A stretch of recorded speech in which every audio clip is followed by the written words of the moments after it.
Writing is like the process of distillation, the adding of all the things together and then breaking them down into their purest form. The slow but careful process of extracting only that which is necessary, only the exact meaning, the precise word, until we get exactly what we want, the essence.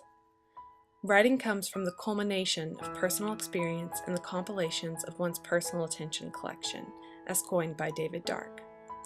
I learned to write by writing for myself and by absorbing everything I read and distilling it into my writing. I've extracted the essence of the greats, added my own voice, and put words together to create meaning. I've been journaling sporadically since the 4th grade and consistently since my sophomore year of high school. Some periods of my life I've written every day, others only a few times a month. But continuously since age 15, I've been practicing the art of writing. Like Elbow says in Closing My Eyes as I Speak, my writing as a child and even as a teen had no concept of audience. I was writing solely for myself. And it was better that way because I developed a stronger narrative voice, one that is uniquely me. I needed room to grow and develop on my own first, just as the few ingredients of the mash ferment and develop before they are distilled in the copper kettles and flavored by the barrels. Not only did I grow up writing, but also reading. Every summer, my mom would take my sister and I to the St. Matthew's Public Library. Library rules stated that we could only check out 6 books a week. Every Monday, I lugged my 6 books to the car and jumped in ready to unlock the worlds that awaited me.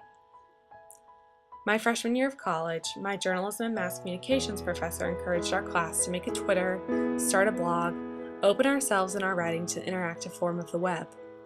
I dropped the major, but kept the blog. Here especially, I used Sandra Pearl's theory of felt sense and recursive writing. I wasn't always sure at the beginning what I was going to say, but as I wrote, read, and rewrote, I fully developed that felt sense into an actual mature idea. As I grew older, I became more selective in my book choice, forming my own personal canon, my attention collection. These books, poems, and stories have informed both my writing and my person.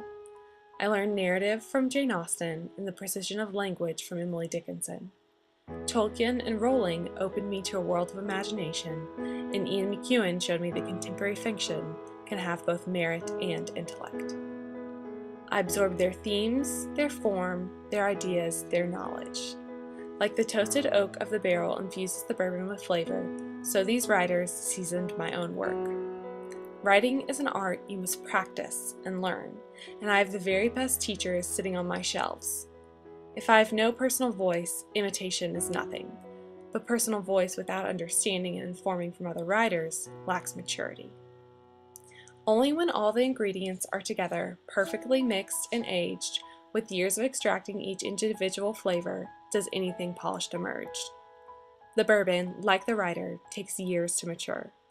The distillation of personal experience, with the influence of authors before us, makes for a carefully crafted piece of writing.